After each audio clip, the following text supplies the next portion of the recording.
think I was in 7th grade, 6th grade. I found a pencil on the ground. And I was in class, and there's this kid sitting next to me, and he's like, wow, that's a cool pencil. Or it was a pen, something, but it looked pretty cool. It was probably like $5. And I told him, hey, it makes you write better.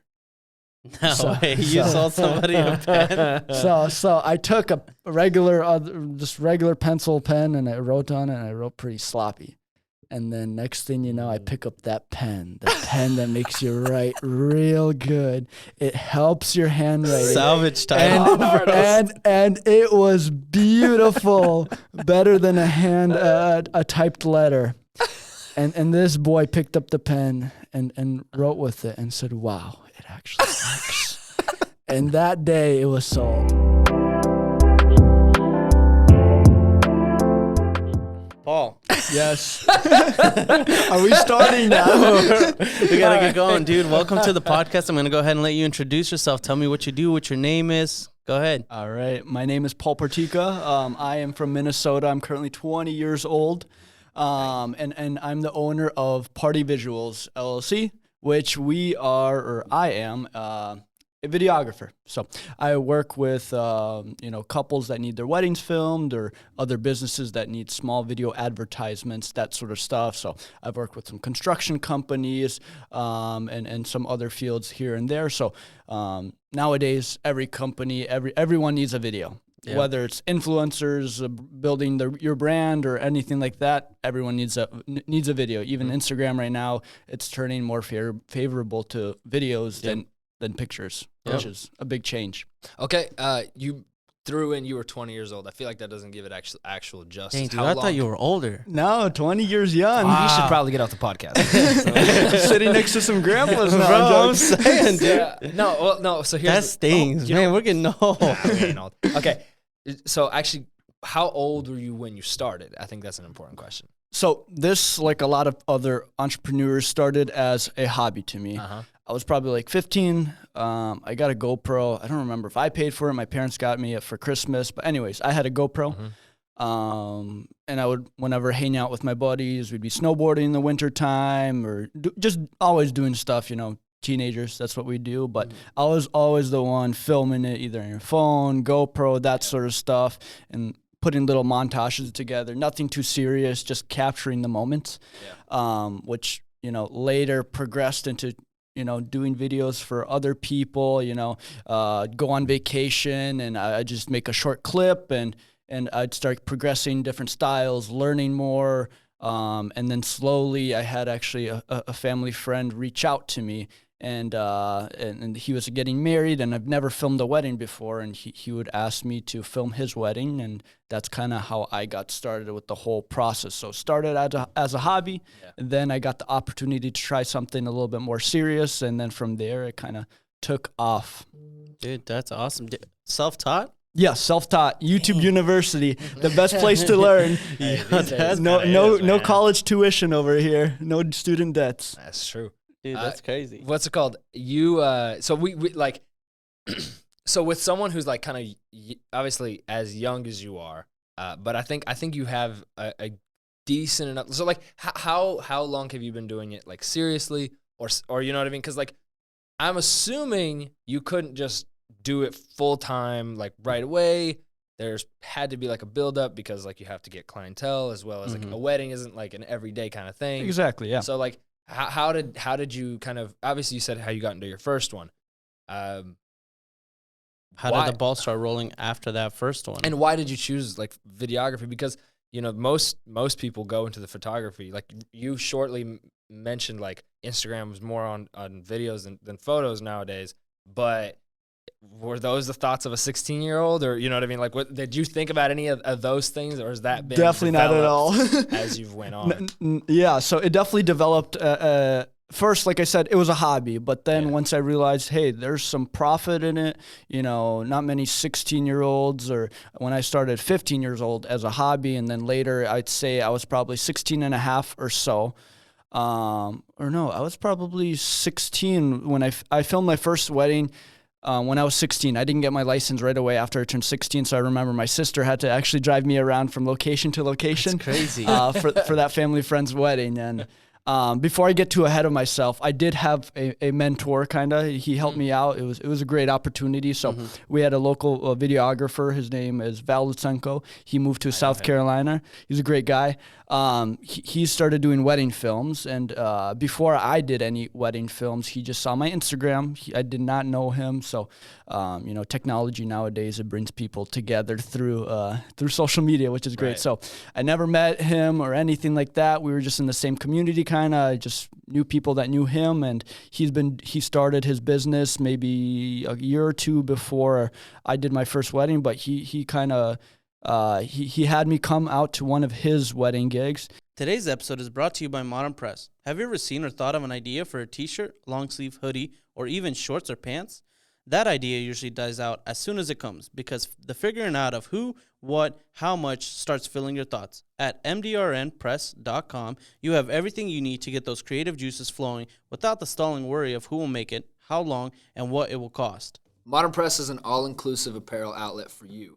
Because whether you want one t-shirt or 1,000, personal one-time designs, or a business with reoccurring and fluctuating demands, or maybe you heat press t-shirts for others, Modern Press has you covered literally top to bottom.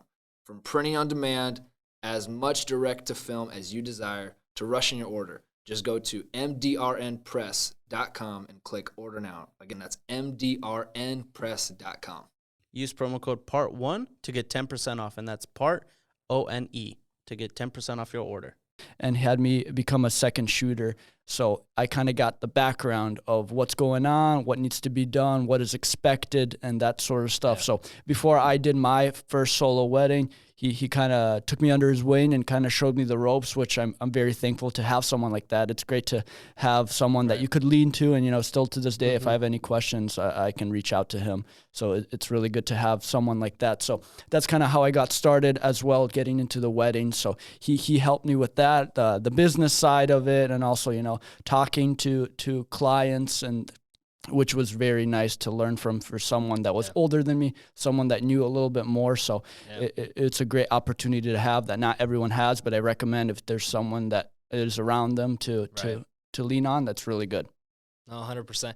So since we are more of like a business focused podcast, tell me about if, obviously it's been a while, but that first wedding, you mentioned there's some profit in it. Mm-hmm. That first wedding, from what I'm aware, were you paid on that first wedding? And then at what point did you realize that, hey, maybe I can make some money on it? But like, I'm assuming if you're not well known, it's like, tell me about the numbers. It's a hit or miss. The numbers. Yes. You can just in the year one type of thing, because like as you were starting out and stuff. Yeah. So when I did this first wedding, I talked to him, the couple. I said, hey, my very first wedding, I don't even know what to expect for myself, let alone you guys know what to expect from me. Mm-hmm. I'm not charging you guys anything. If you like the video at the end of the day, and if you think it's worth something, feel free. Kind of thing, because it takes time. It takes time. That's a bold approach right there. Wow. Yeah. So ended up filming the wedding and editing it, putting it all together, and they actually really liked it at the end. So they were very generous to me, and that's kind of how it started. Like, wow, awesome. This can turn into something, a little bit bigger than just doing, one wedding for family friends. Did Val pay you to be a second shooter? Because were you technically under him? Yep. First wedding. Yeah. So first wedding, he helped me. By that time I already had equipment. I knew how to use equipment. I did. He just lets me use his equipment at that time. So, which was really nice. So he taught me, more than I already knew. Okay. So he wasn't the first wedding. You just went out and got the first wedding on your own. That was your first solo gig, basically. Correct. But before that, I did have one so as a second shooter, which at that time his wife was due like within a week of that time. So he was like, if something happens, you might have to be on your own on this one. I'm like, oh, really? That would be rough. Yeah, but no, that didn't happen. So thank the Lord for that. But so yeah, he was such a great mentor. But now he moved to South Carolina. We still keep in touch. Competition's gone down. Yeah, opportunities have grown. Yeah, exactly. Monopoly. So that was at 16, right? That you did your first solo gig. Yes. Was there ever like, hey, I'm doing photography and I have a side job? Did you ever have a first job, or did you started in this and you continued pursuing this path? So I was like in high school, I worked at like a ski and snowboard shop. at a local hill down the road from us, and I really enjoyed it. That's kind of what I did. Saw on the side too, because school and then work and then this on the weekends sometimes. The first year I think I did 4 weddings, which is not enough to buy a new car or anything like that. But at 16 or at that time I was turning 17. It's not bad at all. While you're just learning and you don't have to pay for rent, that sort of stuff. The biggest thing is just equipment, which it does definitely add up a lot. Yeah. Why don't you give us a little taste? How much is, when you first started, what were you paying for that equipment versus what you're spending on equipment now? Yeah. So my first camera, it's called... Thanks for the pain. Yeah, it brings me back to the good old days. First camera, obviously I had my GoPro, but you ain't filming weddings on GoPros, nowadays. You can't be for real right now. Yeah, you won't be taken too seriously. You won't look too professional. Anyways, so I had this Lumix G7. I kind of started learning about more DSLRs, bigger cameras with that. That camera was $400. I had it for like 2 years, and I ended up selling it for like $50 profit. I don't know how that works, but always making money here and there, And then next camera, I turned into a Sony. I'm a big Sony guy now, so I only use Sonys. It was called a Sony A6300, which I still have it. I use it, backup camera. It's good to have a few different options. So that one costed me with the main lens I use. So the body was $600. The main lens was like $700, $800. So added up a little bit, and then now they're going into the $4,000 with the whole setup, and and then the gimbal, and then the drone, and everything. When you crash a drone, that sort of stuff, it all adds up. So all in, are we talking like north of? Well, you said just the camera 4K or. So you're about 10 G's in with all your equipment. Yeah, and then laptop, and then everything. It adds up. It adds up a lot. But you usually use the gear. You don't upgrade every single year. You can use it for like 2 years, and then something actually new comes out that is worth for you, that you will see beneficial to your style videos, the type of content you're producing. Then you would upgrade to the next step, which is what I kind of do. So not every single year, but hey, I need a new mic, I needed this. It adds up a little bit, but like those big purchases, it's not every single year, which you can obviously do, but that's not what I need it for. Yeah. So. Every couple of years. You mentioned you drones crashing. Have you ever crashed one at a wedding? Not at a wedding. So my first drone I crashed was over a frozen lake in Minnesota. It gets cold enough we can walk on solid water. But I was flying a drone over a lake. It was for a family friend. There's a figure skater. They just wanted a short video. So I was flying over the lake, and then it was by the shore. I hit the tree, and it fell straight onto the ice and kind of shattered the whole entire thing.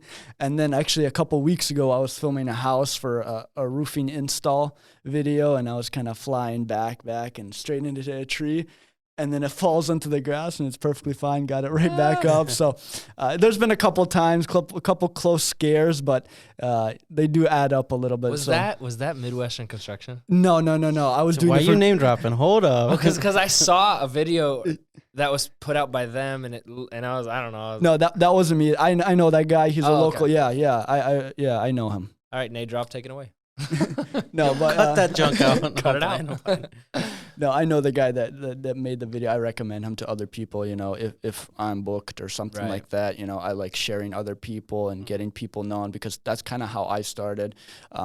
People also recommending me to other people, so it's a great way that I can kind of try helping other people out. Yeah. While we're on that subject, when you first started, you did your first 4 weddings in 1 year. After that, were you marketing at all? Was there any marketing behind this, or is it all word of mouth to where you built, I don't know how many weddings you do a year now, probably like 500 or something. No, not yet. 600. Oh, I'd be crying. I'd be crying with that much work. But no, so I first started, I remember opening up my Instagram. That's when I technically thought I started my business, At that time, I think I was close to 17, somewhere around there.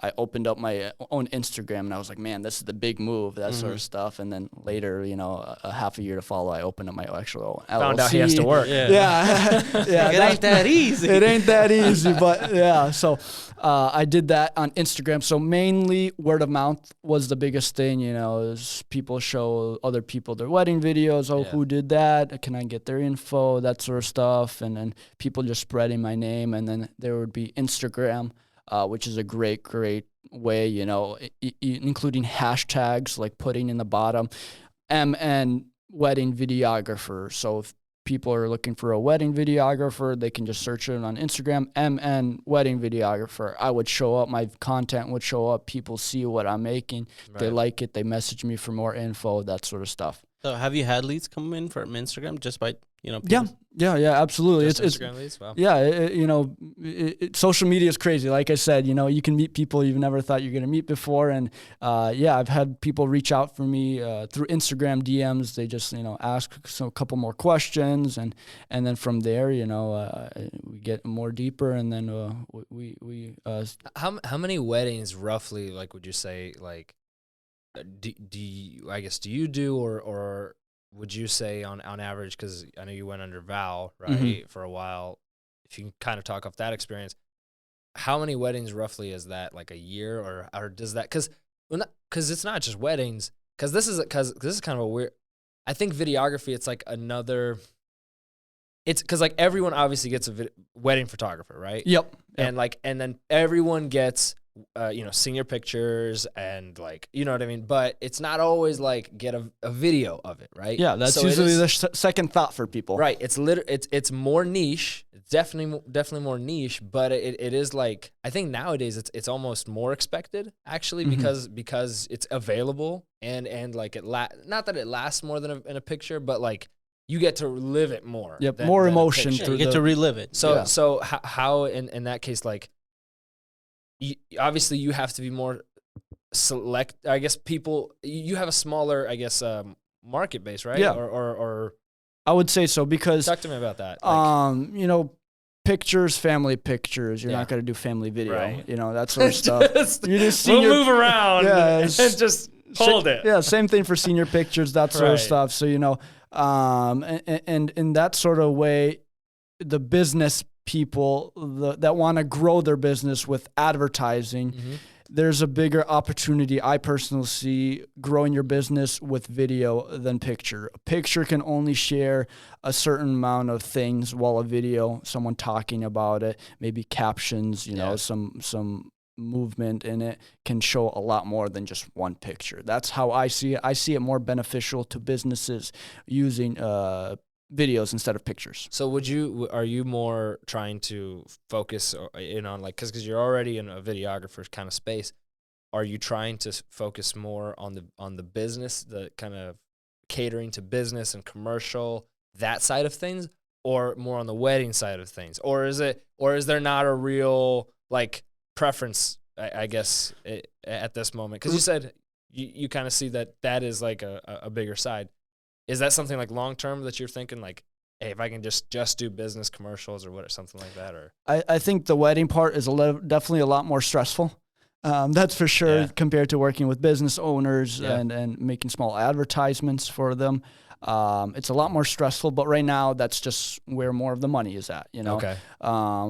That's just where I am right now, but I'm open to both right now. I'm doing a little bit of both, which I like that right now. It just makes a change of scenery. I'm not only doing weddings, I'm not only doing, advertisements for businesses, but a little bit of both, which I like. The reason I really like just doing videos is it's always something different, which is nice. Until you have to sit by the computer for hours and putting everything together. That's probably the best part. Greg can probably speak to that. That's over there. Yeah. Walk us through that, about how after. Okay, so clearly the way you're making it sound is shooting the video is the easy part, something like that, and then it's there's the fun part too. Like, it's the interesting part. You got to talk with people, meet new people. I'm a pretty talkative person, so I like meeting new people, getting to know them. Yeah. So what does the editing look like? How many hours of editing per? What software do you use? So I'll tell you a little bit of background. So I get home from the wedding. I right away just take out my SD cards, pop them in my computer, back them up. That's like one of my biggest fear, losing someone's wedding Yeah, I was gonna footage. ask. Have you ever lost any Thank the footage? Lord, no, I have not. But I'm sure you've heard of people. Who Oh have. yeah, I've heard of people man. that have And especially wedding footage. You can never make that moment back again. You know, photos, you can go out there, do another photo shoot. I mean, it's not going to be the same, but you can kind of make up for it. But wedding film. Not to interrupt you, but have you ever been a part, and you go back to Yes. your process of editing. No, have you really? ever been a part of a wedding that the photos were lost? No, I have not, but I've heard other videographers. I've heard, but they got their footage back. Personal ones that I've heard from, but there's. I'm saying, have you worked like with a photographer that they've lost the photos have been lost, but the video's still there? Not in one specific wedding that I have done, so no. Okay. But I have heard of photographers. I know personal photographers that's lost some footage. So horrible. And like, Dude, what do you do? I've never been in that position, so I don't even know what I would do. You know, full refund and money on top of that. I don't even know. How? You know, It's the credibility. You know that'd be hard. Your credibility. Yeah. Tanks. Yep, your image, your business image, everything goes kind of downhill. But you know, just for a safety thing, I do write in my contracts. You know, there's things that do happen with that, like just to protect myself. Too. There's but a contract side of things. Yep, you know, so just trying to protect myself as much as possible. But like, thank the Lord that that's never happened to me. You know, it's a thing. It's a thing. You know, and there's ways that people try. You know, getting footage back. There's possibilities, but you know, a lot of the times not everything is recoverable. Forgot to press record. Like, yeah, Dude, that sounds. no, I haven't had that either happen at like important moments. Just stuff that like I can redo. Kiss. Hey, redo that. Oh no. Do it again. Oh, that'd be so bad. oh man. Yeah. Anyway, your process Yes. of editing. Sorry. Yeah, so after I get home from shooting the day, you know, it can be from weddings. Let's talk about weddings in general. Weddings, you know, 8 hours, 12 hours. You know, I've had, I think, a 14-hour day. It gets pretty tiring. You're up on your feet, walking around, running around the whole entire day. You know, you forget to eat sometimes, drink sometimes, but you know, you just go with the flow. Yeah. You get home, I quickly, you know, take out my SD cards, pop them in my computer, put them to one hard drive. And then the next morning, I would just back them up to another hard drive. So I always have my footage, you know, I have my footage on one hard drive, another hard drive, and then my SD cards until I have to delete everything off my SD cards to film another project. You know, every year I get new SD cards just to prevent the probability of me losing footage because there's faults in them. They're, you know, they're not technically made to be used So like crazy. Over and over again. Yeah, so I just refresh that stuff, which it does add up a little bit, but that's probably some of the tiniest costs in the business. It's worth. Oh yeah, it is worth that it. peace of mind. Yeah, peace of mind, and that's kind of what I do. So my turnaround time this year was a little bit longer because I got married and I had just so much stuff going on. Congratulations, by the way. Thank you very much. Congrats. So this year You did the video on your own wedding as well. Yeah, I got a GoPro to my forehead, my chest mount, everything. I was there. It was crazy. For POV wedding video. No, I actually had Val Lutsenko. He did my wedding video. The person I was talking about earlier, my mentor. He did my wedding video, and I'm actually going to be putting it together myself. So I got to kind of customize exactly how I want it, or exactly how my wife wants it. Yeah. We'll see. That's wisdom right there. Yeah, I learned a lot in 4 months. Yeah. So that's kind of how it worked on my wedding day. But so this year, roughly around 3 months, 2.5 months, and I'm getting videos back to people. So when I start editing, the most difficult part for me, myself, I usually give the opportunity to my customers to pick out what sounds they want. So if they have a specific sound that means something to them, their relationship, that sort of stuff, they send it on over, which makes my life a little bit easier because finding a song that will work with the video, what kind of style they want, if they want like a more faster video, slower video, more romantic, more upbeat and fun. There's a lot of things, and music is usually the biggest thing when you're editing a video. If it's going to be a fast, upbeat song, video is going to be obviously fast and upbeat and vice versa. So picking the song, it takes a good amount of time. I usually sit on Spotify, just swiping through, trying to find something. Recently, I've been trying to find like smaller artists that are not so common. Yeah. Just for peaceful background music, and then maybe if it's more upbeat, just something people can sing along with. Gotcha. Something a little bit more fun if they're asking for that. Once I pick the song, that usually takes a couple hours. I get started to the first minute of the video, which is also pretty difficult, because once you get into that first minute, it kind of just goes all together. Taking breaks and everything, I'd say it probably takes 10 to 15 hours to edit a full video, which I span it for a couple days, couple weeks. Okay, so here's a question.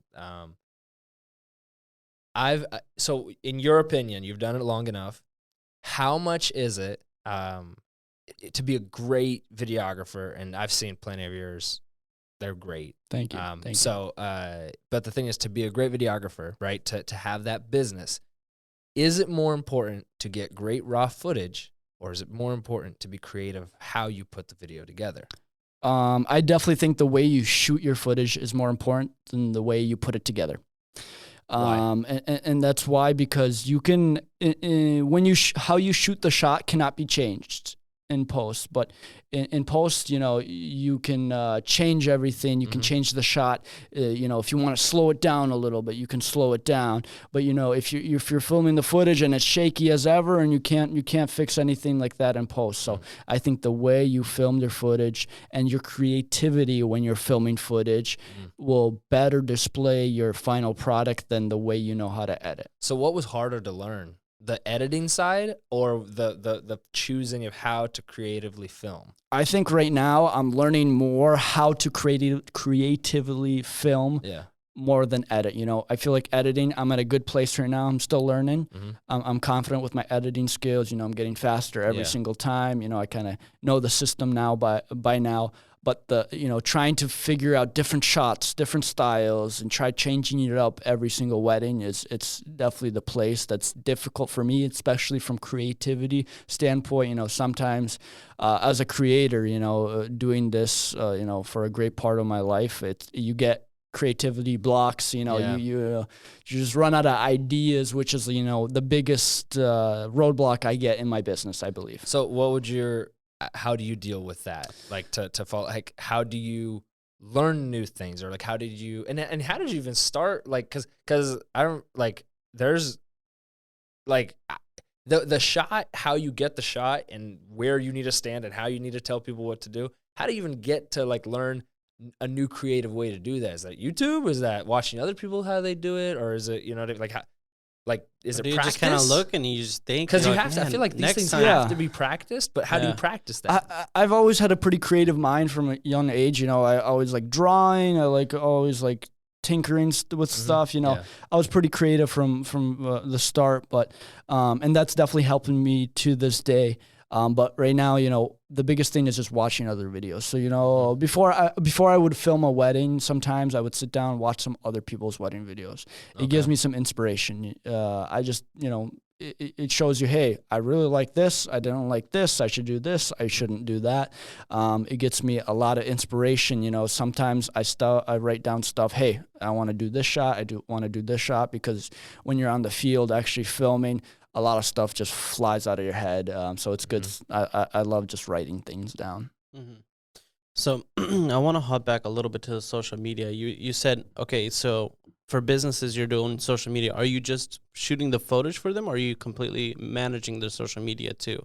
Like, are you posting it for them? Are you putting their tags and stuff like that? Or is it strictly footage? So right now it's strictly footage. I do give raw footage if they ask for that as well. So let's say I did some construction videos for some roof replacements. I would give them the start to finish process of the roof install, and then I would also give them some raw footage of the drone shots. They can cut it up, whatever they want to do, and they can post on their website, social medias, that. But I have had some people reach out to me, hey, can you manage this for me? Just it wasn't worth my time and what I saw. It wasn't the opportunity for me at that current time. So I didn't decide to go that way, but it's a great place. I know that I could potentially do that, and there's definitely people that need that. So this is a question I feel like. So first of all, you get to be in the wedding industry, which is, in terms of a business side of things, if there was a way that, like, it's a unique way, because it's like a unique thing, because weddings, people spend ridiculous amounts of money on everything. Like, when I found out how much a veil cost, like, if you get a veil, you can buy something. Like, they're throwing money out the door. You can buy some. Do you know how much a veil costs? I mean, what my wife spent for a veil? No.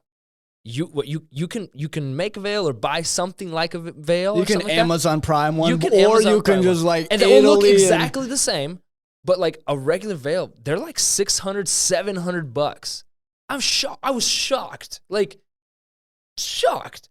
But anyway, that's my point. It's a very expensive industry, and people don't think twice. They spend all the money on the stupid chairs and the napkins, on the raffles, on the raffles, all this stuff. We'll get to that.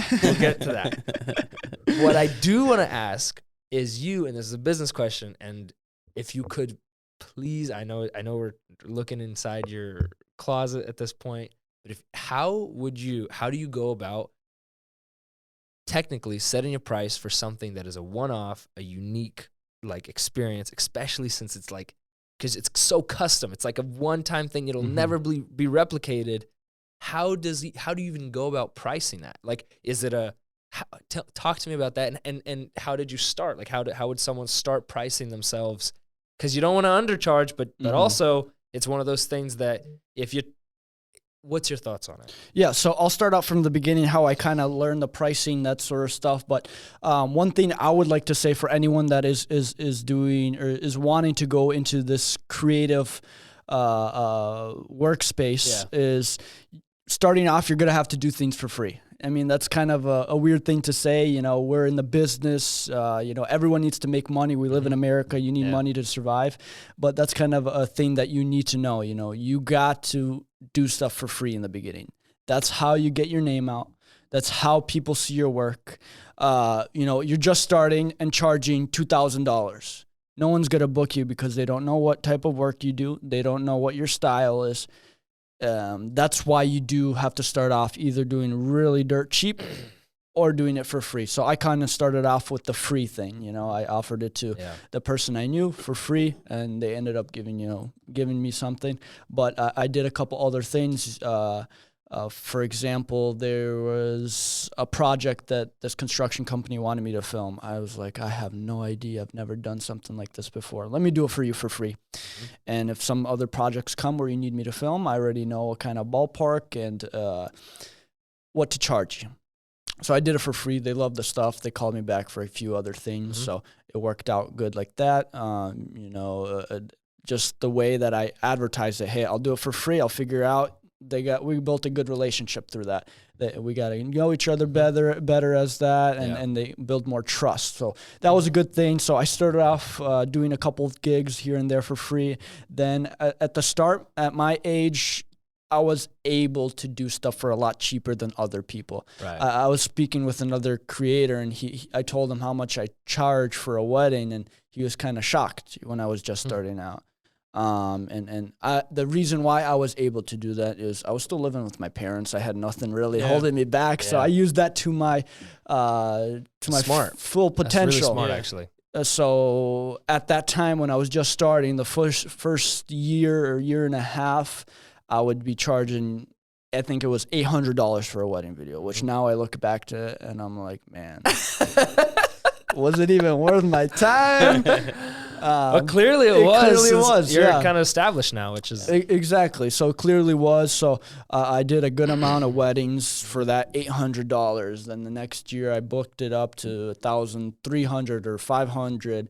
And right now I'm working in the $2,000 to $2,500 range, depending on where and all the other there's things. A few different variations. Right. What specifically they want from me, what time frame, what package, what type of footage they want. If they want, just a long video, a short video, both videos. There's a lot of things that go into my pricing, but the biggest thing is how much time am I going to spend, and is it worth my time to charge this much?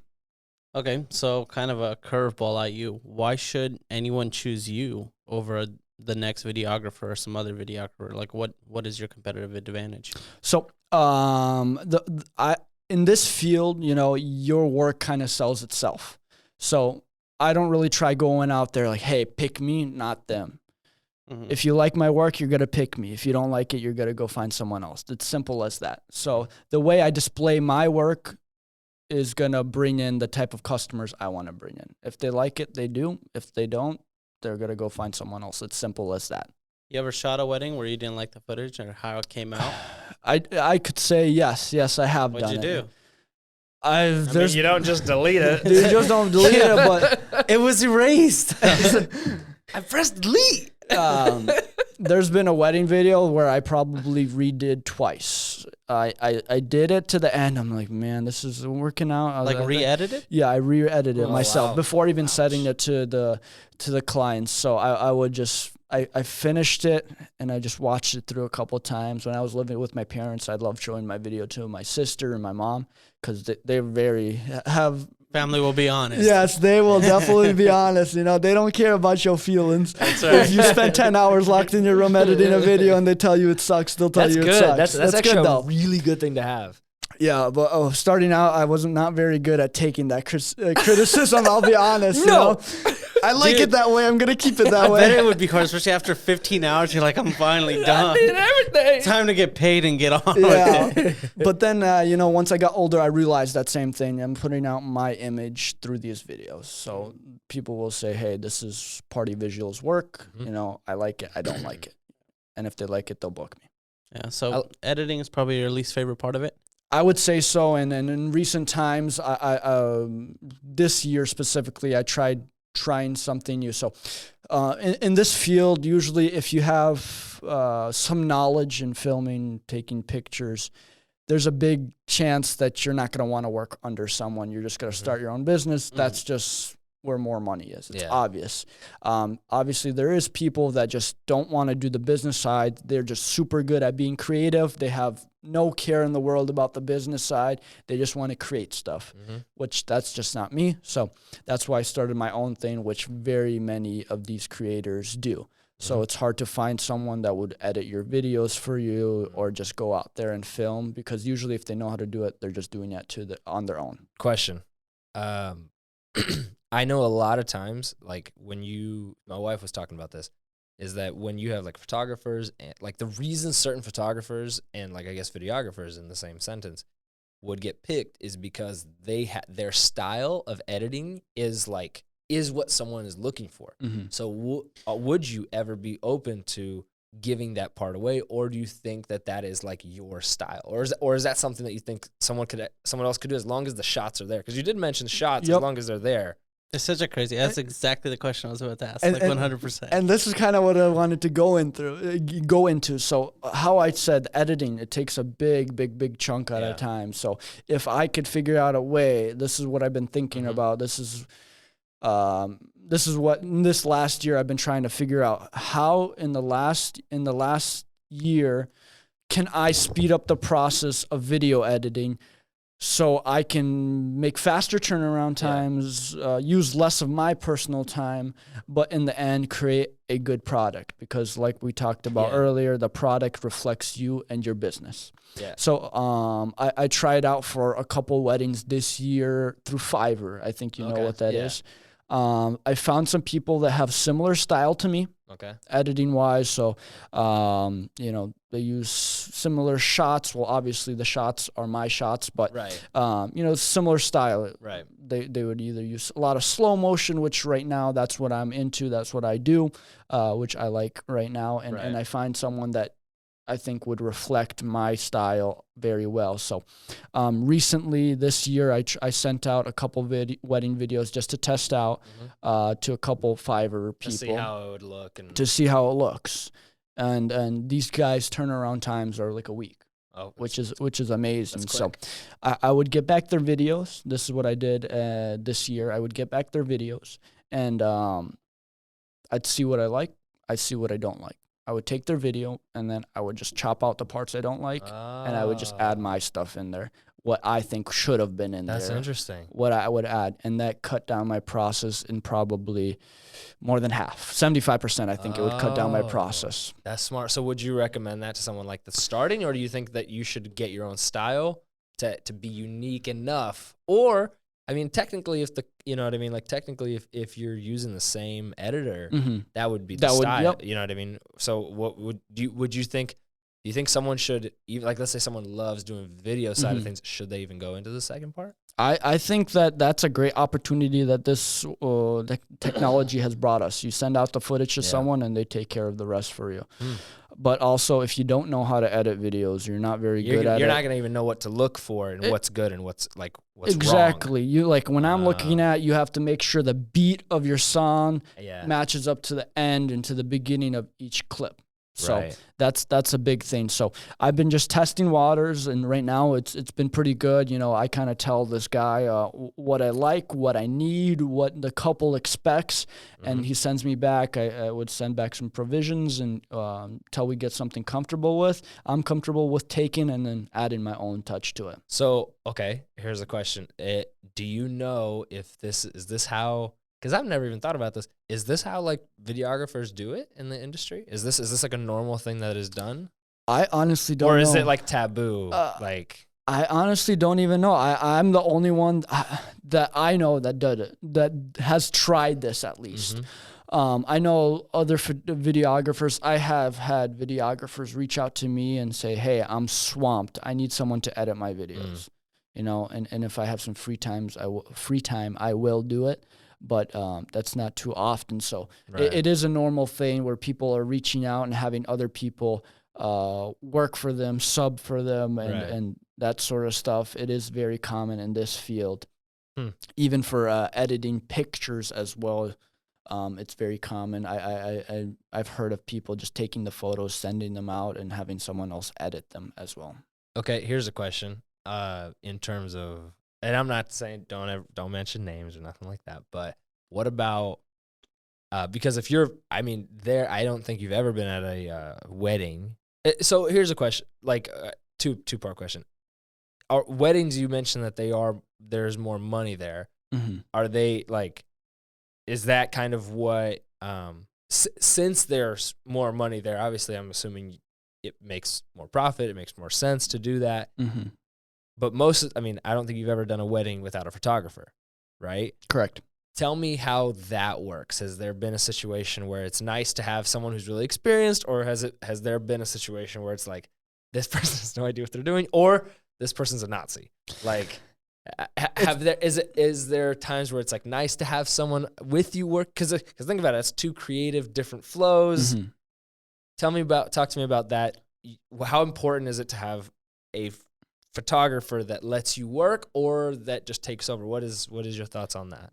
So in Minnesota, I have a few photographers that I've worked with consistently. I've done a lot of weddings with, and at that point, you kind of know, their workflow. They know my workflow. We know not to step on each other's toes, which it does happen in this industry a lot.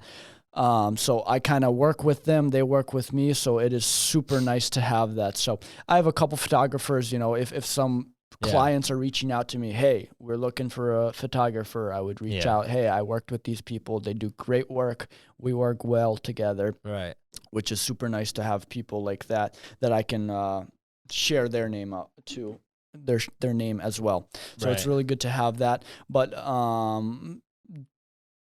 just the same way in the real world, people have different attitudes. Not all people are meant to work together. Okay. So I've never personally had a problem with any of the photographers I have worked with. There's some that are more difficult than others. That's obvious. Right. So when I was first starting out, I had the problem where I kind of just let the photographers do 100% of the work, and I would just stand in the background and just get whatever I need, whatever I thought. Which now I building up more confidence in myself and my creativity. I kind of step up to the plate more. Hey, let's do this. Let's pose this person this way. What do you think? Right. That's kind of what I do, and it works very, very well. Working like in tandem with that person as equal rather than that back, because I feel like it wouldn't be easy, especially if you really don't have that much of a repertoire, like if you don't have like a catalog, I guess, that's not an easy thing. Talk to me about the confidence side of things, because, it's not like, yes, you are outgoing. Yes, you are talkative. You're charming, you're good looking. All those things help probably. Thank you. But you're welcome. It's okay. You're married. I ain't getting on you. Well, maybe I am. Okay. But the thing you're is, saying if he wasn't married? that's all right. Don't worry about it. It's a hypothetical. Anyway, the thing is, how has that aspect, because how important is it to be how important is it to be a good presence around the wedding party, the groom, because I'm assuming if they're not comfortable, if the wedding party is not comfortable with you, if they're really tight and not really feeling you and stuff like that, you probably won't get the best shot. Exactly. Have you learned, is there things that you can do that make it easier for them to feel comfortable, as well as for you to get a better shot, for you to feel better, in that space? Have there been challenges, difficulties? Talk to me about that. Yeah, so I'm pretty good at reading people, so I kind of see what they're feeling. Being a part of people's wedding, you get to see their best day of their life, but also sometimes their most stressful day of their life. Yeah. So you kind of need to know when you can pop jokes or when you need to, calm people down. You have to just kind of say, everything is okay. We're on time. Right. Everything is fine. I've never been to a wedding that's been on time, which I have been a couple of times, but it's super rare. He said, which is a lie, but it's super rare. But yeah, that sort of stuff. You just have to know when to read people. Yeah. If people you see are kind of uptight and they're just not wanting to work with you a little bit, you kind of just, you got to work with as much as you get. Yeah. Sometimes the weather doesn't work out. Sometimes some locations don't work out. You got to be able to work with what you're given. Yeah. No, that's cool. I think as much as a product that videographers and photographers, I feel like it's in the same breath. I know it's different, but sometimes it's very similar. It's synonymous. I feel like. Yes. But I think, for example, in our wedding, if as much as even if the product that you produced, right, the video comes out great, the everything was great, what was produced, if the videographer was had an attitude, if he or she was a Nazi about it, oh, this isn't it, just all this stuff, I feel like that equally with the product would be detrimental in growing your clientele, because who's gonna recommend you if you have a freak out on the photographer and then the rest of the time you guys just butting heads, if you're being the bridezilla of the day. Exactly, that's the bride's job. So it's exactly. you know what I mean. So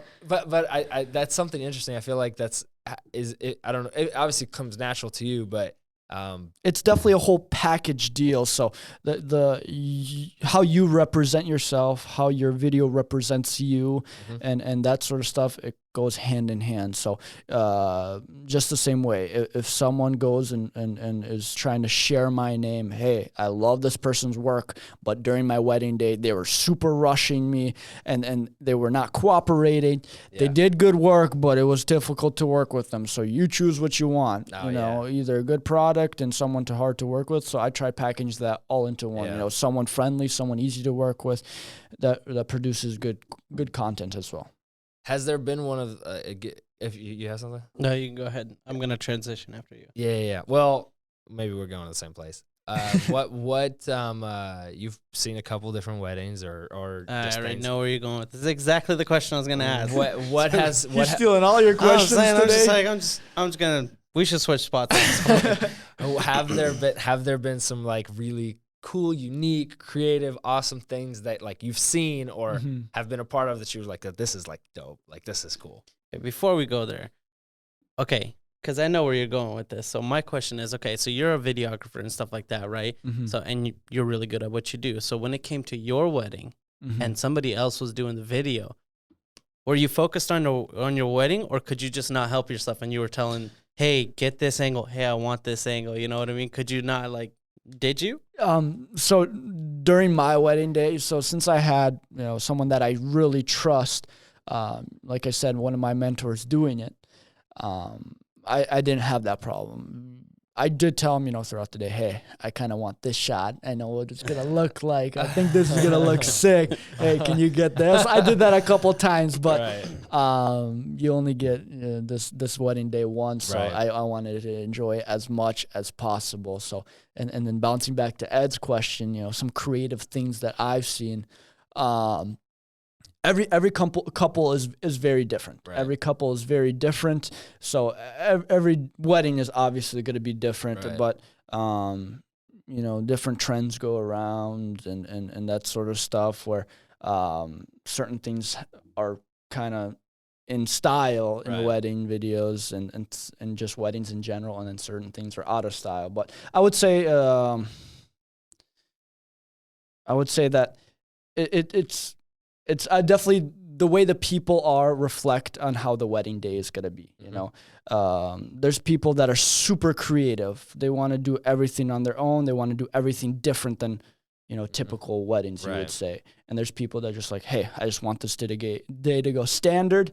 Nothing crazy, nothing out of the box. Just get it through. Just get it through, get it done, and then live happily ever after. So it depends on the couple, I would say. But and off the top of my head, I wouldn't say I have one specific moment. Hey, this really stood out to me right That's now. That's crazy. Yeah. I do.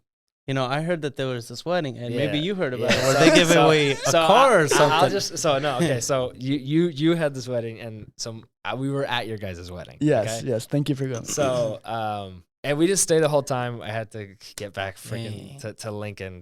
I had twins, dude. He's got twins. Ready to go. He's a busy dad. I was ready to go, man. Anyway, every wedding has a raffle, and in my opinion, I understand like some coastal cities have some freaking crazy raffles, but this is the first wedding I've ever been at that straight up. First of all, all the guys, all the whole bridal party pulled up in Miatas. The entire one. The entire party, okay? We had 5 whole Miatas at the wedding. Like almost matching Miatas, different colors and stuff. Yep. And then like when they do the raffle, they were like, I was like, I didn't even hear it correctly.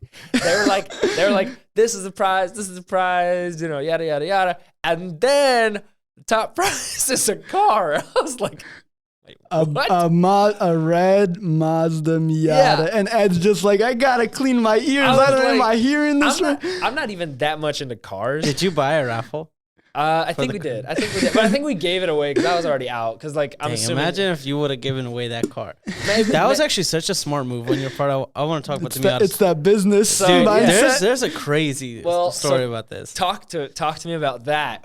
Who won? Did you guys actually give it away? Why did you give it away? Yeah, it was a scam. It was a little bit of a scam, but a little backstory. My favorite car, Mazda Miata. I have one right now. Actually, for my wedding, I had a total of 3 of them that I personally bought. My dad has one, my brother has one, and now my brother-in-law has one. So we're kind of one big happy Miata family.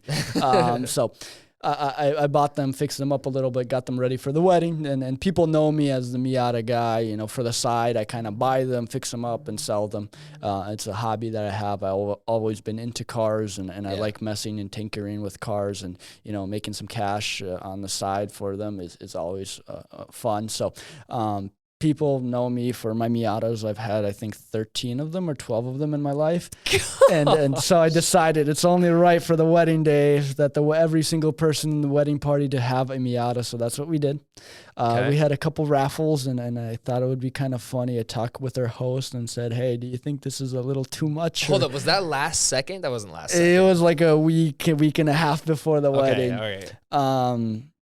And I talked with my host. I'm like, hey, what if we gave away a Mazda Miata, but catch this, it's a Hot Wheels, and we don't tell the crowd until the end.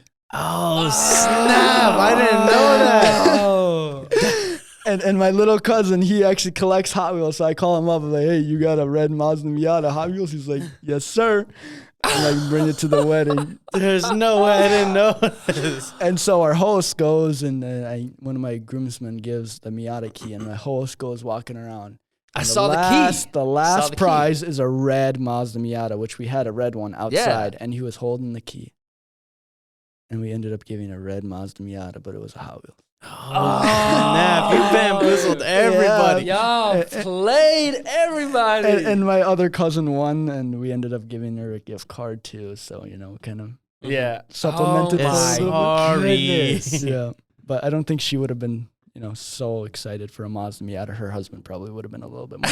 But that's what happened. Was there any other reason that you guys bought the Miatas, or do you just like them? I just love them. I love them. It's like a little go-kart on wheels and a street legal go-kart. Bro, it's crazy because back in the day, like when I had a Miata, I picked that up for $2,000. Now, Them boys going 10K. I'm if saying. they're good condition, no rust, low mileage. I'm I saying, think it was a rust bucket though. You had, man. no. Dude, we had to pull up the thing over with our hands, and when we was driving, anywhere we drove, That's all of them. I'm like, sweated there's- our balls off. Yeah, No the AC isn't very good on the Miatas, bro. Oh my It's true. gosh! It Every just time you doesn't get up, know. dude, my whole back, everything's swamped. I forgot to mention our wedding was on the second hottest day. Oh yeah! all Oh of my Minnesota, gosh. and all the groomsmen had their Miatas. But like the day before the wedding, we filled them all up with AC. Yeah, and they all leak out in like a week. They probably got a day out of that. They probably got a day of AC out of that. It was rough. It was the dog days of summer. I looked it up a couple weeks back. I'm like, what was the hottest day in Minnesota summer this year? And it was June 20th. And then I searched up the second hottest day, June 19th, which is our wedding day. Dude, oh my god! Did you guys' compressors leak out the AC too? No, mine wasn't that. No. Yeah, mine wasn't that crappy. no, mine did not do that. Maybe the other guys, but I wasn't in those. So mine was chilling. But with working in this industry, definitely helped with seeing, hey, what I kind of liked, what I didn't like, what I wanted to do in my own wedding. So it definitely helped a lot, which I really liked. So being this age, not a lot of people know what they want in their wedding. I guess it's usually. Usually some other people telling them, hey, what to do. But, I was glad that I kind of saw and Been knew around, what I you've liked. seen it. Yeah, Yeah. exactly. It wasn't my first rodeo. While we're on that subject, I guess we can kind of go that way. Yeah. I mean, are you planning and plotting? Wait, and hold stuff? on. I will get to planning later. I wanna get his opinion on entrepreneurship. So when we have we have like a kind of understanding about this. So entrepreneurship.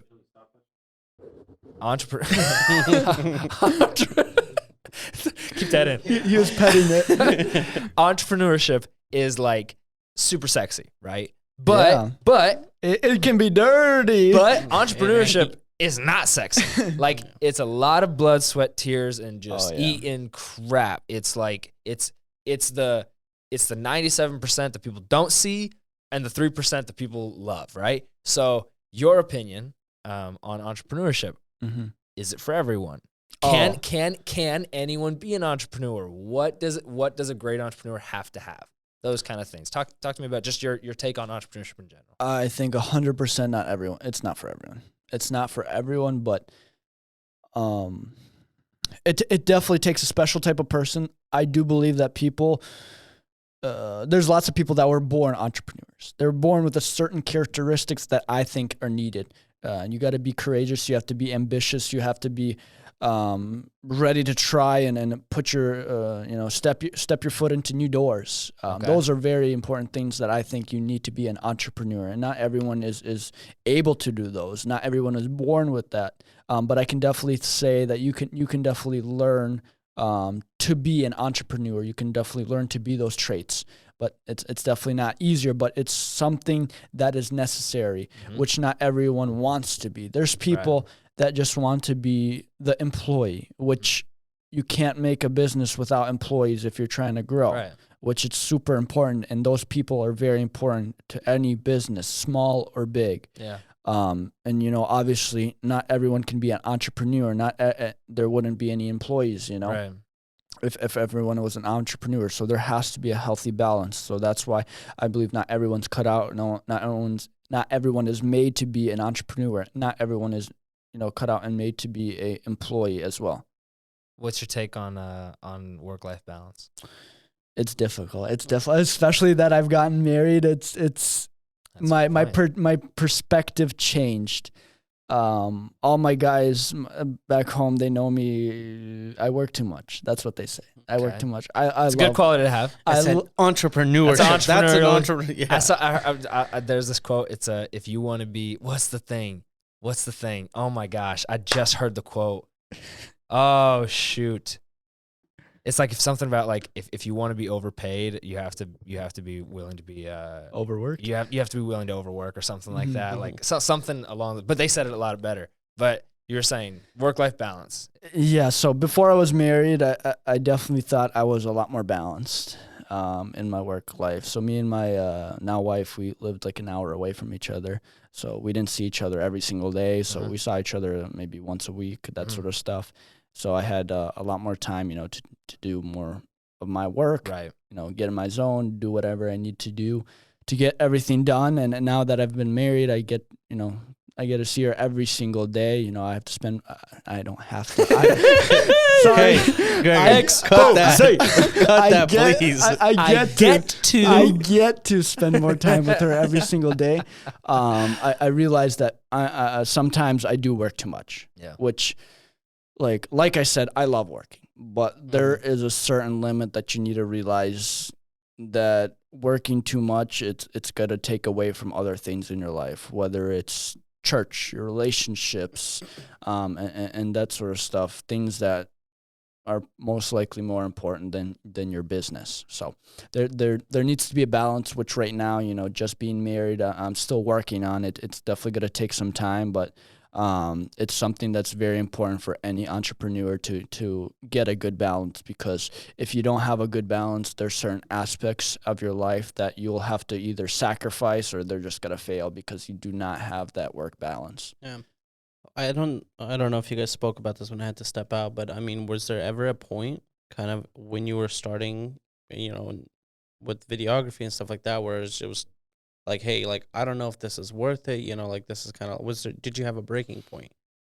I wouldn't say I had a breaking point, but there was times where I was creatively dead. I had no more ideas. I was just kind of at a roadblock. I was like, man, I don't even know what I'm going to do. I don't even know if I enjoy this anymore. Mm-hmm. So at those times and periods of my life, I would just take a little bit of a break from this. There's other things that I do in my life to get an income, but I would just take a little break from it, clear my mind, maybe, just kind of forget about it for a little bit. And then I would get back to it once I have those chances. I can't always do this since I have people waiting on me, that sort of stuff. But once I get that opportunity, just kind of in the slower months in the winter, usually, just kind of step away from it, think about it, and then you come back with fresh ideas. That's how some people say, if something's not working out, step away from it, sleep on it, and then come back to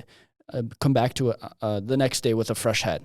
That's kind of the way I've seen it. So there's not been times where I said I'm completely done, it's over, I'm failing, I give up on this. There's just been times where I say it's just a little bit more difficult. I need to take a little break, and then I'll get right back to it, because it does get a little bit draining, always trying to do something new, think of something new, and it does take a toll. So it's definitely needed. And that's another thing for work-life balance. Sometimes you need some of that time for yourself so you can benefit your business later on. Mm-hmm. Sure. How booked are you throughout the year on average now? This year I did, I believe, 14 weddings, so pretty good. And then in between there, just other little gigs here and there. So it was definitely very, very busy, and I didn't book anything in the month of June because I was preparing for my wedding, and then that came. So I had to say no to a lot of people. I was going to ask, like, what your vision is for the next 5 years. Is there a scenario where you are able to step back from, I guess, being the front man, doing all the videography, all of that? Because we spoke earlier about, okay, hey, your signature on your videos is your editing style, know? Is there ever a scenario where it's just a step back and someone is taking your place and like subcontractor work? Or is there like a more so like you're leaning toward an exit strategy? I definitely do want to do that. So just kind of build myself up to an exit strategy. Mm-hmm. Like I said, I've always been an entrepreneur from a very young age, and I think this is just one platform that I can build off to, learn a lot from, and then hop onto the next platform. Yeah, something a little bit higher. You were on a roll. You know, one of the things that I was watching on your side is your YouTube channel that you had with your brother. Oh man, you got to get back on that, man. I know. I liked those. I was like, man, what is this? It reminded me of someone. What are you talking about? YouTube Hoonigan Garage or Goon Squad. Goon Squad. I was like, man, this is good stuff right here. Yeah, no, we did a little bit of everything. Funny story Okay. from 7th grade, I think it was. I don't know, it could kind of backfire and be like, but it's okay. From like I said, from a young age, I loved doing stuff to make myself a quick buck. Not a quick buck, but honest money. Right. Why do I feel like it's about to be a story how he didn't make honest money? It wasn't honest money. You might be right about that. So anyways, I think I was in 7th grade, 6th grade. I found a pencil on the ground. And I was in class, and there's this kid sitting next to me, and he was like, wow, that's a cool pencil. Or it was a pen, something, but it looked pretty cool. It was probably like $5. And I told him, hey, it makes you write better. No way. You sold somebody a pen? So I took a regular pencil pen, and I wrote on it, and I wrote pretty sloppy. And then next thing you know, I pick up that pen, the pen that makes you write real good. It helps your handwriting. Salvage time. And it was beautiful, better than a typed letter. And this boy picked up the pen and wrote with it and said, wow, it actually works. And that day it was sold. How much did you sell it for? I think I sold it for like $5. He got me the cash the next day at school. Bro, next day. Hey, he even thought about it. He was said, like, this is a good deal. Mom, look at this. This is gonna be the worthwhile investment. Man, this homie was like the whole Jordan, sell me this pen. He's like, this pen will make you write better.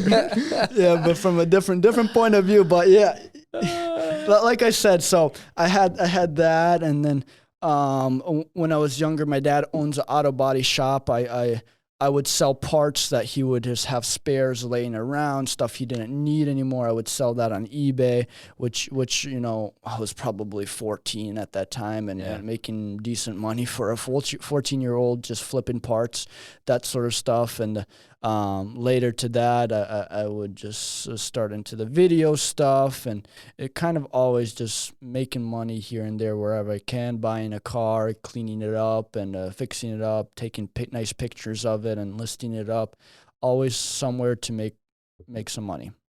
Man, sounds like you're an artist that, your signature's on something, and then in your 5, 10, 15, 20 years when you stop doing this, it's going to be, hey, this was signed by Paul, bro. Yeah, this is going to be worth Van Gogh right here. That pencil. Buy that pen. Yeah. Okay, here's the question.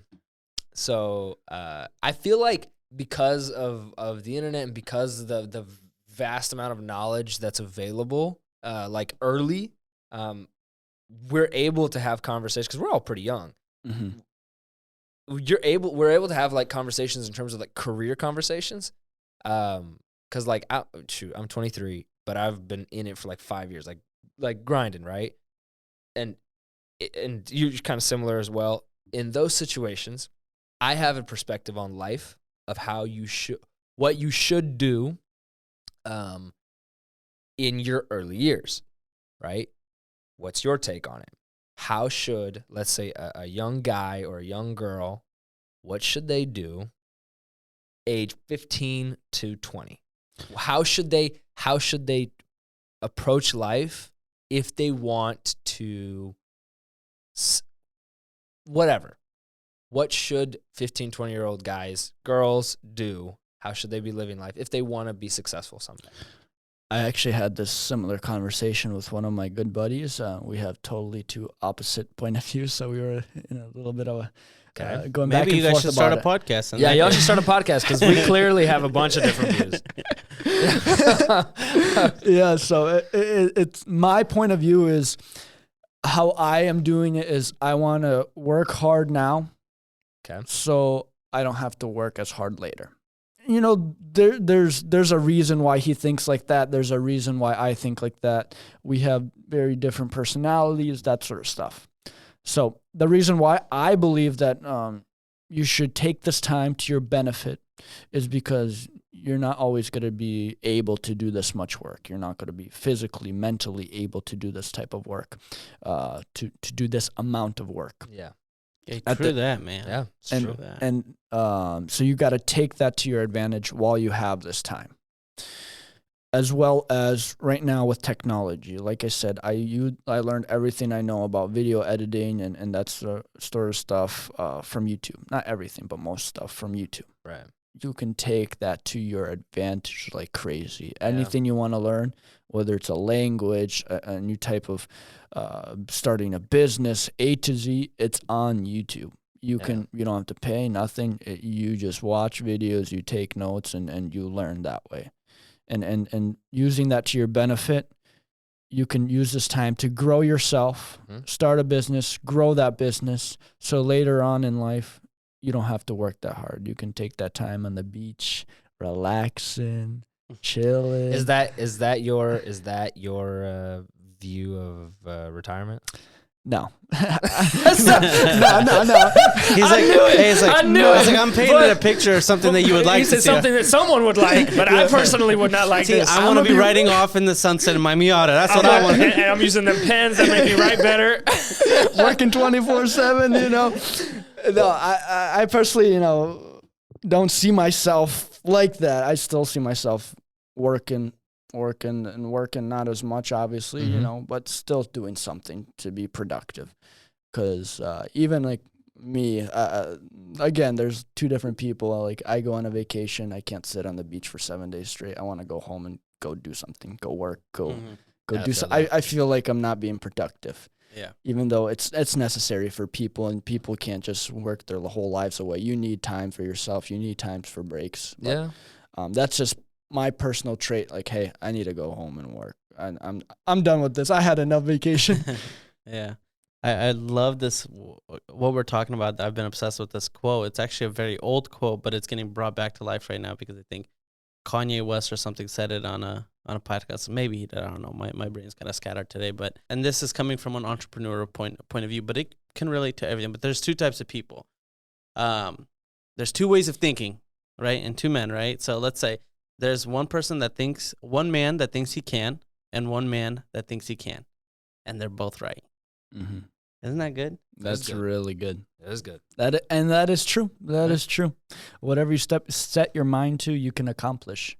If you set your mind that you won't be able to do something, you're not going to do it. If you set your mind to do it, it might be hard, but you'll do it. Do you think,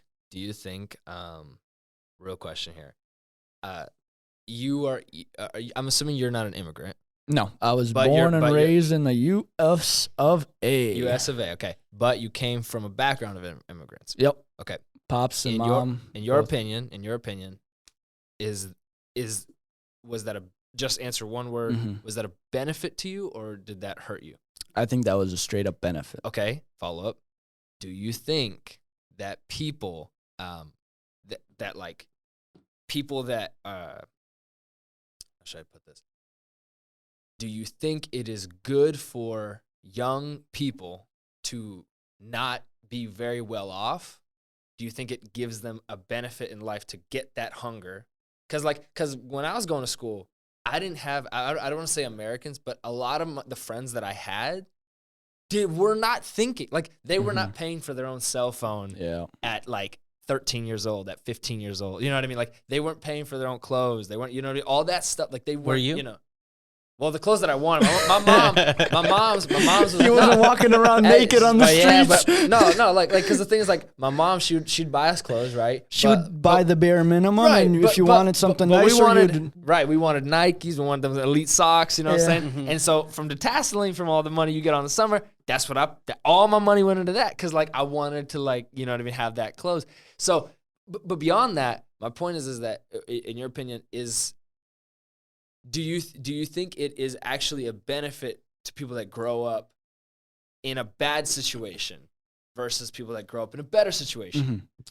So I definitely did not grow up in a bad situation. My parents, they blessed me with whatever I could ever need. I didn't mean bad. I just mean without opportunity, or you know what I mean. And my parents came here when they were like 16, 17, somewhere around there, and you know, them telling me stories. They just came here with suitcases and they didn't know what to bring, so they brought their pillows. You know, put the pillow in the suitcase. Yeah, their pillows, and you know, that's just kind of a story that they told me, and you know, seeing from that what they told me to, you know, my dad starting his own business and not knowing really nothing, not having anything handed to him. It just gives me more motivation, more drive. You know, if he could do it, he came here not knowing any English at all. Yeah. What's stopping me? I was born here. I have great English. I speak a second language somewhat. And I feel that on a personal level. And what's really stopping me? I have more access to education. I have more access to whatever I would like than my dad did. What is stopping me? Absolutely nothing but myself. Yeah. I love that view. I think that's a view that a lot of people, from my personal experience, I don't think a lot of people have that view. Because like when you said, hey, anything you put your mind to, you can do. Like, dude, if you like look around, man, like you can do a lot of stuff. Yes, but like, and I believe that. I totally believe that. But like, you just look around, and I don't want to trash on colleges because like I went to college myself. I actually did too. So, well, here's the thing. You did? Yeah, 2 years. My mother forced me.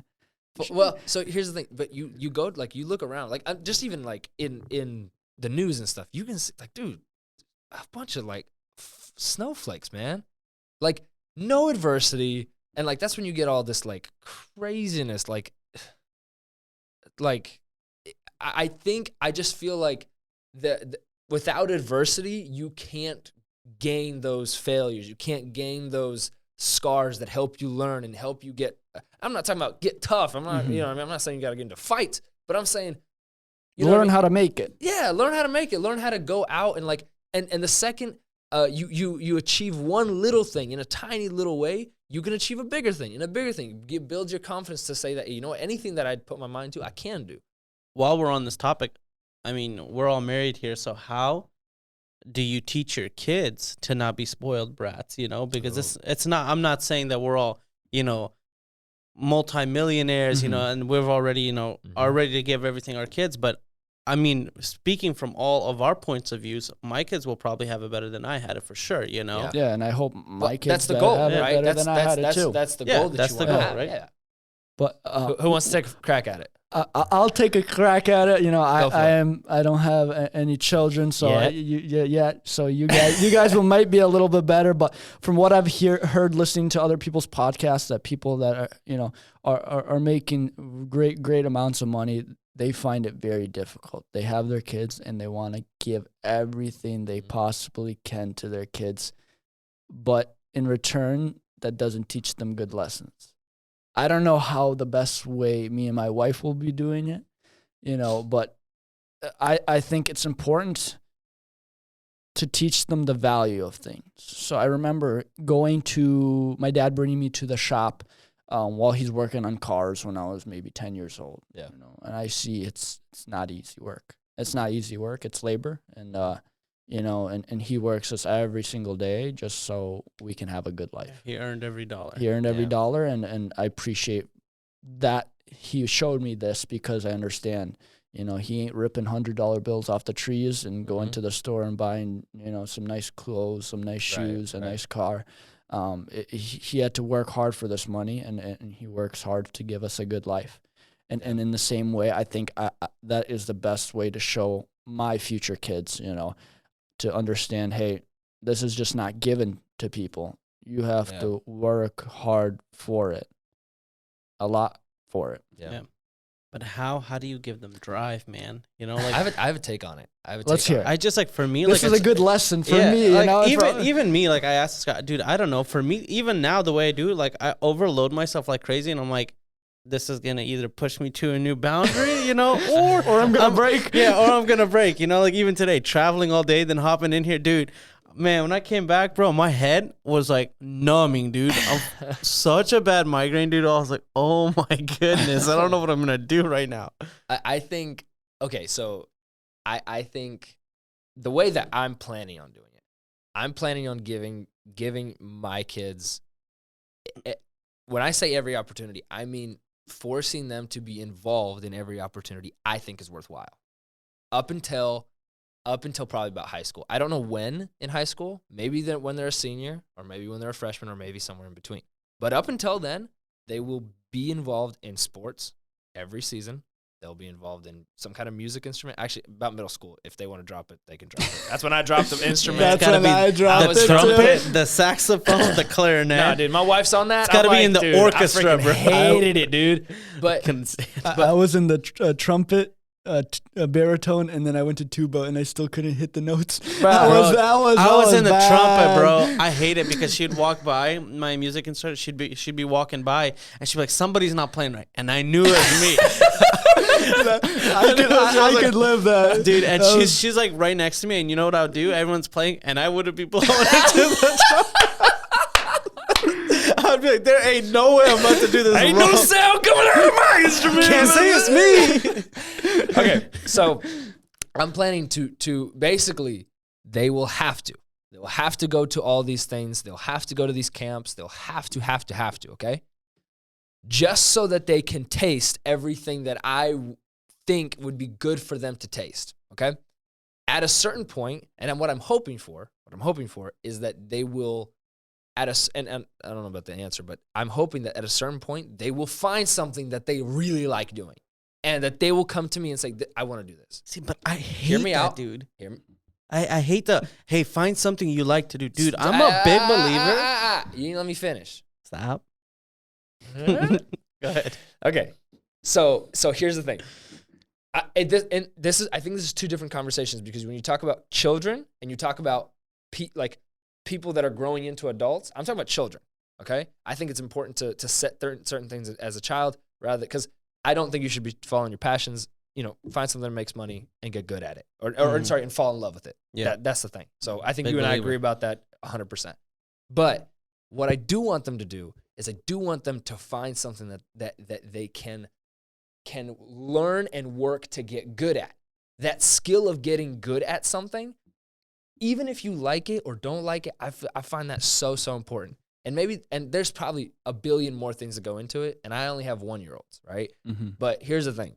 I think that if you give them all the opportunities, you won't spoil it as long as there is a very finite explanation and an understanding that mom and dad are rich, you're not rich, especially at the age of 15. Because I've told this to my wife, and she doesn't like it, but I've told this to my wife. I was like, I really think that after high school, I think that we will try to provide them, if they want to go to school, for something worthwhile, right? If you want to go to school to be a doctor, you want to go to be a nurse, something in the major. medical field. No, I'm not paying for that. Feelings major. But I will help with that. Ed went to a class with that. I had to. It was by the curriculum. Sure.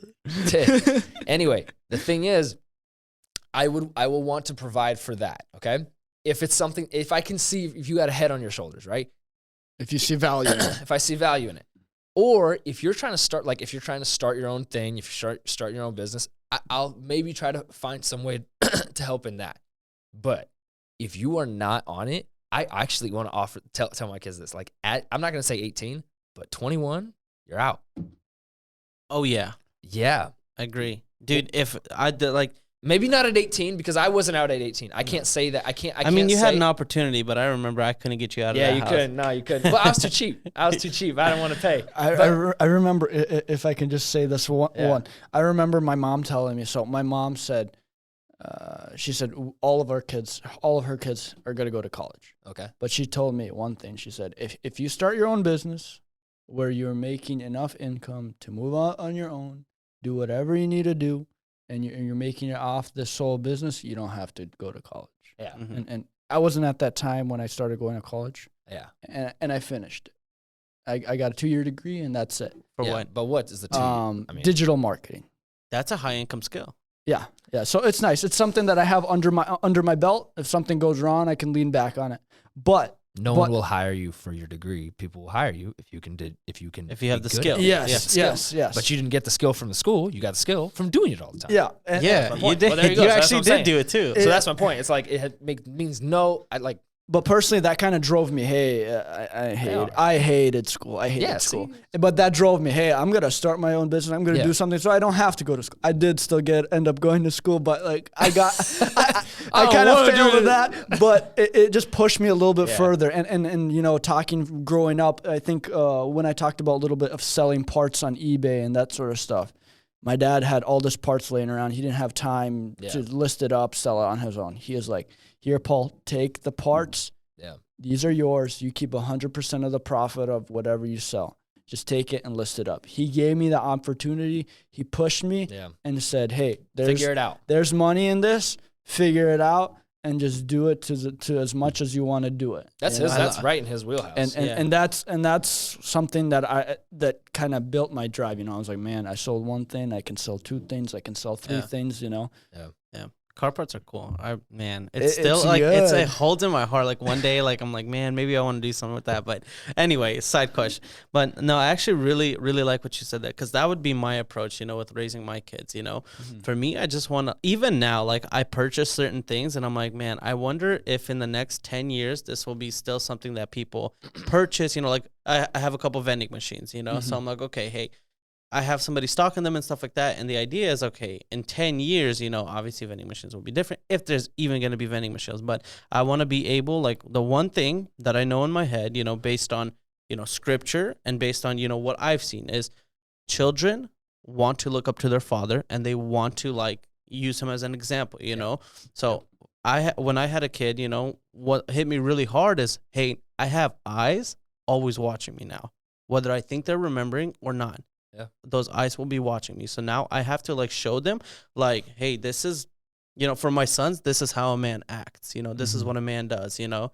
And so like, for me, it's just, I really like like what your dad did for you, you know, providing that opportunity, be like, hey, like I wouldn't even change much different than how I was raised, you know, because like basic necessities, of course, and stuff like that. But on the same level, be like, hey, you want to wear nice clothes? Hey, you want your shoes? Okay, you have all this opportunity around you. You know, you can come work at dad's warehouse. You can come go here, earn your money, sell yourself, do whatever, but you're going to buy that on your own. I'm not paying for your phone. Like, figure it out, you know? I think here's the question. Here's the thing is that once you get to a certain, a certain level of success, for example, I love this guy. I love his takes on things. Patrick Bet-David. I'm sure you know who he is. Yep. Okay. He's like ridiculous. I mean, like that dude makes he makes like $100 million a year. Okay, minimum, or like at least 80, right? I wouldn't take it. All right. So his take on things, because like think about it. He's living in like, first of all, he has multiple houses, has a crazy online presence, speaking at conferences. Like he has so much money. It is difficult to provide adversity to his children. What he does, because he has a take on this, what he does is he basically makes them pay for it starting from like 4. Pay for it in books. I do remember hearing this. So he'll be like, and he'll give them the option. They'll get a present, like for their birthdays, like they'll get a bunch of presents and stuff. And then he'll take those presents and he'll throw them on top of like a desk or a shelf, and he'll be like, okay, to get that present, how many books is that worth? And they'll be like 4, 3, 6, 10, something like that. And that kid, by the time they're like 15 to 18, they got like thousands of books under their belt, and they can match their level. What I've seen is like, if once you hit that level of success or I guess of like wealth, because you can't tell your kid, you know what I mean? Like if you're spending like, I don't know, 30 million on a house, you can't tell the kid, hey, you gonna pay for that phone and the clothes on your back. You want some? Go get it yourself. Like I feel like at that point, It's sounding a little petty. you can't really say it because like you're buying. You know what I mean? Like, Yeah, but like at the same time, you have to think about like where did you stem from? You know, we had but something you don't else. want them to start from where you are. No, I understand that, but my point is like you have to instill into them like the drive that you received, you know, from like, hey, like if I want something in From this not world, having it. you know, Yeah, right. exactly. I agree with you. And the I other do thing agree is with like, I'm super about providing for my children, you know, whatever they want. But if they decide, hey, I don't want to pursue this. Hey, you know, the employee life is for me. The corporate life is for me. Cool. So be it, you know, they don't owe me squat.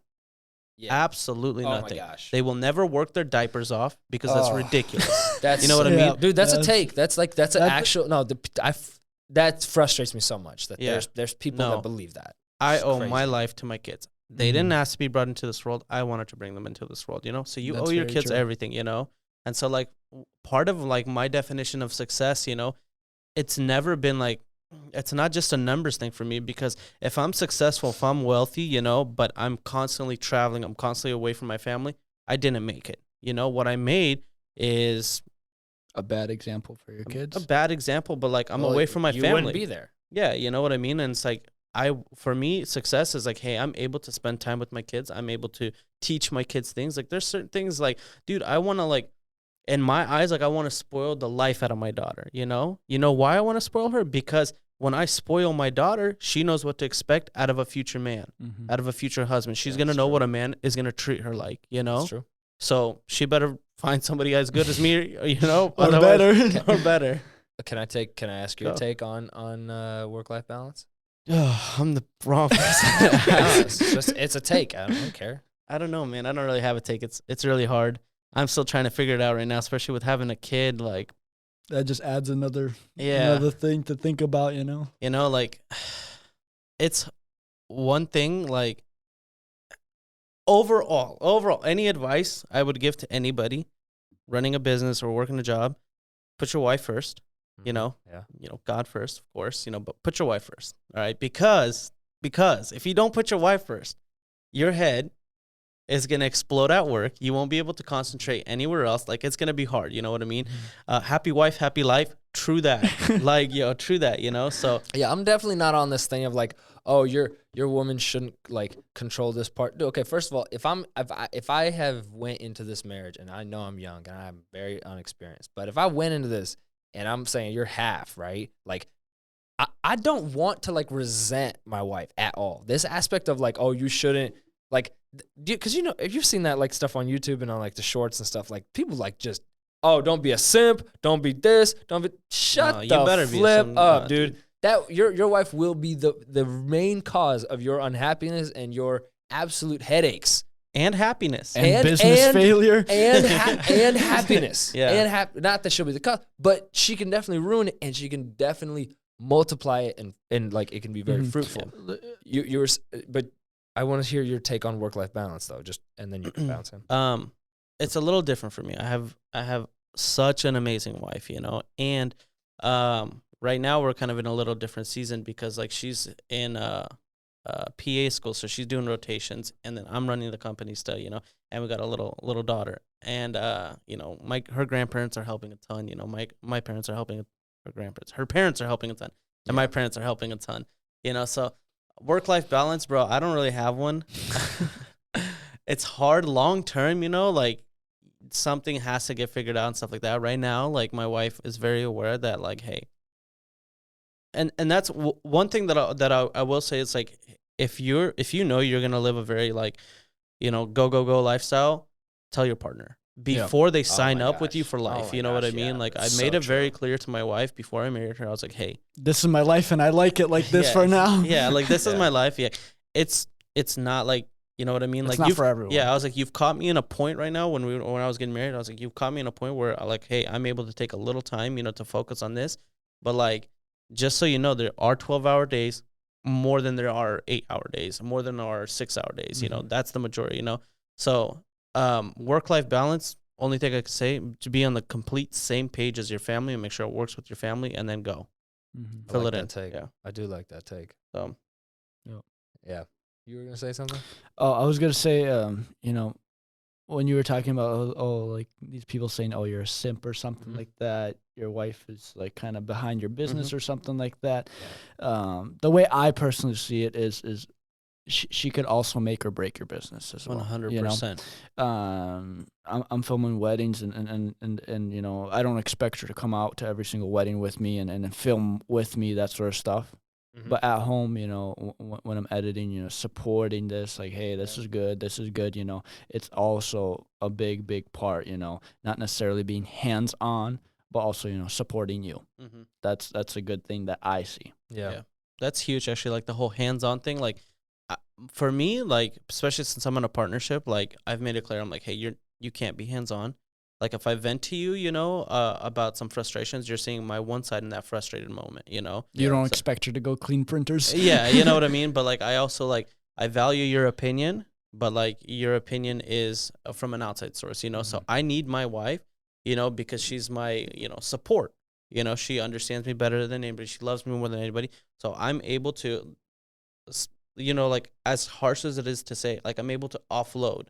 You know what I mean? When I come with heavy shoulders, I'm able to come to my wife and offload, you know? So, like, that's a huge part of, like, why I'm even able to run at the capacity I run at, you know? That's why I'm able to go 1,000 miles an hour because, you know, she's helping me, like, get rid of the baggage, you know? She's helping fuel me. She's, like, encouraging, you know? And, like, dude, when your wife is not encouraging, someone you live with, someone you have a kid with, bro, nothing's going to drag you down. So. Yeah, I think who was it? It was like the first or second podcast that we did. Actually, it was second. Max, he said something, and like I feel like that he was like, I married the right woman, right? Or like what changed? I got married, and like when he said it, I was like, okay, that's kind of like, oh, like what was how did you take the next step in business? He was like, I got married, which is like kind of like such a like I think at that moment, and like I was already married too, but like at that moment, I don't think I've just been thinking about that a lot, and I think that, like, the way I look at it, this may be controversial a little bit, but personally, I'm not a huge kid person. Like, it's not, I love my 2 little babies, love them. And then any other kids that I'll have, I'll love them to death. But the thing is, I'm like, this isn't my thing, okay? And if you were to ask me, what would you rather do in the day? Would you rather hang out with toddlers all day, or would you rather do business stuff or stuff that you like? I'm telling you. I'm going to agree in silence, bro. All I'm saying is all the fathers around the world are feeling this right now. I'm telling you. I will, dude, I can, they poop, they scream. There's so much Businesses don't do that. But here's my point. Here's my point. Clean up the business's mess. Here's my point. Is that this is why I think my wife's an absolute genius, and she's an absolute rock star. She takes care of the twins. She's incredible. I love how we're all hyping our wives right now. We gotta make sure. No, for real. Like, it's a lot. Like, I struggle to spend 4 hours with them alone. She does it all the time, and I'm like, dang, you're all day, every day. Incredible, that, dude. bro. Seriously, it's crazy. But here's my point: is that when I was talking to my wife, I was like really thinking about this. I was like, okay, why is this important? Is that when I'm 50, what will be the most important thing to me? I would have made my money. And I'm not saying I'll stop at 50, but I'm saying, like, at that point, money will not be my most important, okay? What will be my most important? The first, in my opinion, it will be family. But I can't start thinking about family at 50.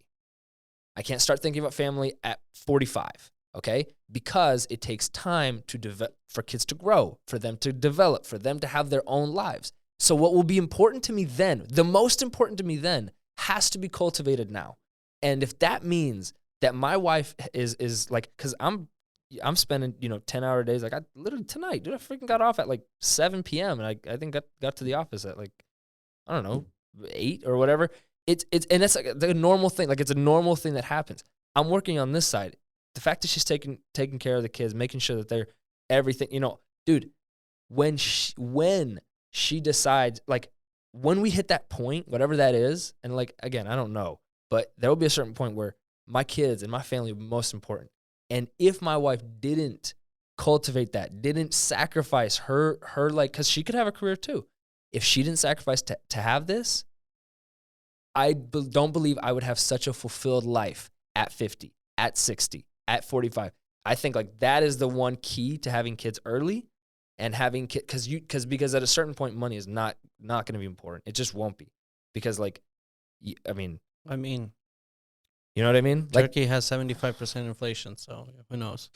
Yeah, I guess you're right. Turkeys have inflated 75%. I don't like turkey anyway. But like the Thanksgiving is coming up. but like you get my point. Like I think like the fact that like especially for stay-at-home moms, but not even just bro. You know, honestly, like even easy, talking man. about this, like, you know what's crazy? You know what kind of gets some neglect? Yeah, the wives of entrepreneurs.